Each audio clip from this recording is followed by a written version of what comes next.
Tanggal 1 Desember sebagai hari bersejarah bagi orang Papua adalah kalender penting dalam perjuangan Papua yang terus diperingati setiap tahun. Momen bersejarah pada 1961 untuk kali pertama, Parlemen Papua Barat di bawah administrasi Belanda mengibarkan bendera bintang kejora, simbol pengakuan status berdirinya negara Papua Barat. Sejak itu, bendera bintang kejora dikibarkan di seluruh wilayah Papua Barat berdampingan dengan bendera Belanda, hingga Belanda menyerahkan otoritas administrasi Papua Barat kepada United Nations Temporary Executive Authority pada 1 Oktober 1962 lalu. Papua dianeksasikan untuk bergabung dengan pemerintah Indonesia 1 Mei 1963. Adalah mekanisme internasional yang melibatkan PBB untuk menyiapkan satu jejak pendapat apakah rakyat Papua memilih untuk merdeka atau berintegrasi dengan negara Indonesia. Sejarah untuk menuju jejak pendapat itu, orang Indonesia menyebut penentuan pendapat rakyat PPRA, sementara orang Papua menyebut Act of No Choice, tidak bersih dari manipulasi dan intimidasi militer Indonesia. Maka sejak administrasi Papua dikendalikan oleh pemerintah Indonesia, pengibaran bendera bintang kejora berujung pada tindakan kekerasan, teror, penangkapan, dan penyiksaan orang Papua yang diketahui mengibarkan bendera bintang kejora bernasib buruk karena akan mendapatkan perlakuan sewenang-wenang dari pihak aparat Indonesia. Oleh sebab itu, bangsa West Papua dari Sorong sampai Samarai dapat memperingati setiap 1 Desember sebagai hari manifesto politik bagi rakyat Papua. Sejak pemerintah Indonesia berhasil menganeksasikan Papua ke dalam NKRI dengan menerapkan kebijakan publik yang disebut Degenerative Public Policy terhadap penduduk asli Papua demi kepentingan ekonomi, politik, keamanan, dan pemusnahan etnis orang Papua. Pendekatan pembangunan Degenerative Public Policy artinya kebijakan publik pemerintahan Indonesia di Papua adalah kebijakan yang meremehkan, merusak, melumpuhkan, menghancurkan, memusnahkan, memporak-porandakan semua modal hidup penduduk asli Papua. Pemerintah dan aparat keamanan Indonesia selama ini menciptakan mitos dan stigma orang Papua adalah OPM, separatis, dan pembuat makar. Semua mitos dan stigma ini telah melembaga dan menjadi alat penindasan terhadap penduduk asli Papua selama ini sampai yang ada saat ini. Sekarang pemerintah Indonesia dan aparat keamanan dengan gemilang memberikan stigma dan mitos teroris kepada orang Papua, terutama Tentara Pembebasan Nasional Papua Barat (TPNPB) dan Komite Nasional Papua Barat (KNPB), Aliansi Mahasiswa Papua (AMP), dan beberapa organisasi-organisasi lain yang mendukung secara penuh bagi perjuangan rakyat Papua untuk menentukan nasibnya sendiri. Aparat kepolisian dengan cara mengada-ada mempromosikan isu teroris di Papua kepada negara imperialis asing Amerika Serikat, Australia, dan Inggris dengan tujuan utama yaitu 1. Perjuangan rakyat Papua menuntut hak politik dengan cara-cara damai selama ini diarahkan ke perjuangan atau gerakan teroris supaya masyarakat internasional tidak mendukung perjuangan hak politik rakyat Papua. 2. Agar pemerintah Amerika Serikat, Inggris, dan Australia dengan sekutunya memberikan bantuan dana dalam jumlah besar kepada aparat keamanan Indonesia dengan alasan untuk biaya operasi penumpasan terorisme di Papua, dan sisa lain untuk mengamankan kepentingan imperialis asing di Papua. Proses pengindonesiaan orang Papua yang dilakukan tidak demokratis, tidak tuntas, dan tidak menjangkau sebagian besar masyarakat Papua, maka militer Indonesia, TNI Polri melakukan tindakan kekerasan dan pemaksaan sehingga sampai saat ini pun ideologi dan nasionalisme Papua tetap eksis diperjuangkan. Untuk meluruskan kecacatan sejarah Papua, hal ini bisa dibuktikan bahwa setiap tanggal 1 Desember diperingati bangsa West Papua sebagai hari kemerdekaan bagi rakyat Papua. Perlu diketahui bahwa persoalan tanggal 1 Desember merupakan persoalan perjuangan untuk memecahkan masalah Papua, yang merupakan persoalan pemecahan masalah Papua yang belum tuntas sampai saat ini. Hal ini jelas dan pasti akan masalah Papua adalah status politik dan sejarah aneksasi Papua ke dalam wilayah Indonesia yang belum jelas sampai sekarang. Pelanggaran HAM berat yang dilakukan negara selama ini terhadap rakyat Papua, kegagalan pemerintah Indonesia dalam pembangunan selama ini,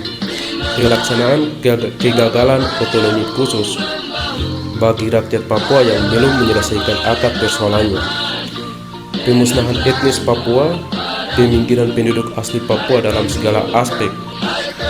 Oleh karena itu, jalan penyelesaian yang lebih bermartabat dan setara adalah dialog damai tanpa syarat antara pemerintah Indonesia dengan rakyat Papua yang dimediasi oleh pihak ketiga yang netral. Perlu ditegaskan bahwa akar masalah Papua bukan soal kesejahteraan yang dipikirkan dan dikampanyekan pemerintah Indonesia kepada orang asli Papua, melainkan status politik rakyat Papua itu sendiri.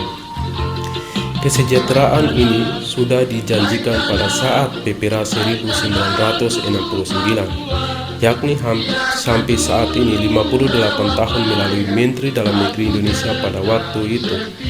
Di dalam 175 orang peserta Dewan Masyarakat PPRA di Merauke pada 14 Juli 1969, pemerintah Indonesia berkeinginan untuk membangun kesejahteraan rakyat Irian Barat, Papua.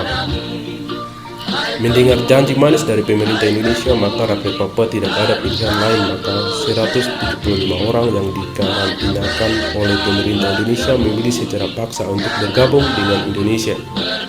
Dengan tekanan dan represivitas dari para militer Indonesia, dalam realitasnya sekarang hanya ada penderitaan, tetesan darah dan cucuran air mata serta pembantaian penduduk asli Papua terus terjadi.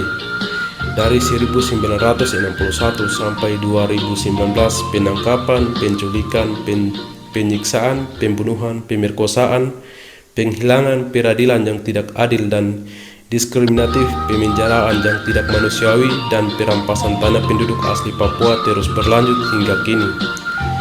Janji manis pemerintah Indonesia pada tahun 1969 diulang lagi dalam tahun 2001 dengan dikeluarkan Undang-Undang Nomor 21 Tahun 2001 tentang otonomi khusus Papua. Otsus yang diberikan oleh pemerintah Indonesia bertujuan agar ada tindakan berpihak afirmatif ASEAN pada perlindungan profesion dan ada pemberdayaan bagi rakyat Papua. Tetapi dalam era Otsus justru pembantaian terhadap penduduk asli Papua meningkat tajam. Manusia Papua diberlakukan tidak manusiawi seperti hewan. Manusia Papua tidak ada nilainya dari pandangan pemerintah Indonesia. Martabat manusia Papua benar-benar direndahkan. Pemusnahan penduduk asli Papua benar-benar terjadi di depan mata kita. Kekerasan dan kejahatan negara atas nama kepentingan nasional dan keutuhan NKRI mengakar di Papua. Kejahatan terhadap kemanusiaan yang dilakukan negara Indonesia tidak pernah jeda. NKRI harga mati sebagai jargon kemunafikan untuk menindas rakyat Papua. Ironis, nasib orang asli Papua bersama Indonesia ada ancaman terbesar dari pemerintah Indonesia dengan pendekatan pembangunan. Yang dihadapi oleh penduduk asli Papua saat ini, tekanan TNI dan Polri terhadap membanjirnya orang-orang non-Papua masuk ke Papua tanpa terkendali.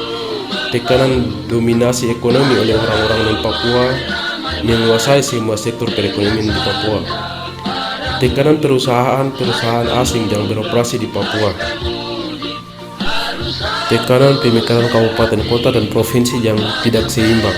Dengan jumlah penduduk asli Papua, tekanan masyarakat internasional dengan kepentingan ekonomi, tekanan perampasan tanah milik penduduk asli Papua atas nama pembangunan nasional, tekanan pembelokan perjuangan dialog damai dan hak politik rakyat Papua ke arah isu kejahatan, pemberantasan korupsi dan terorisme di Papua merupakan ancaman serius bagi keberlangsungan hidup dan masa depan penduduk asli Papua.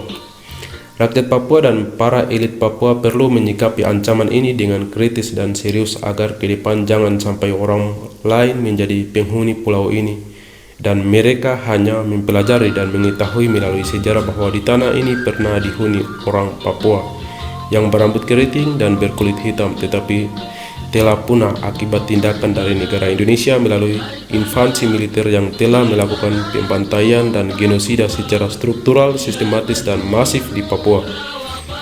Maka akhir kata saya mau menyimpulkan bahwasanya mengutip arti dan makna alinea pertama pembukaan Undang-Undang Dasar 1945 yang menyatakan bahwasanya kemerdekaan itu ialah hak segala bangsa, dan oleh sebab itu maka penjajahan di atas dunia harus dihapuskan karena tidak sesuai dengan peri kemanusiaan dan peri keadilan. Dengan demikian, sudah saatnya pemerintah Indonesia harus menyadari dan mengakui secara de jure dan de facto status politik Papua.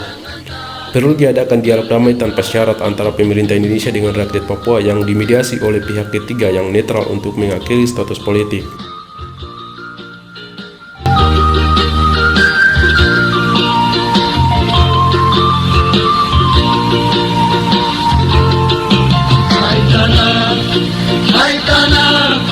Hai tanahku Papua, biar bergunung rawa payah, aku tetap setia. Jangan pakai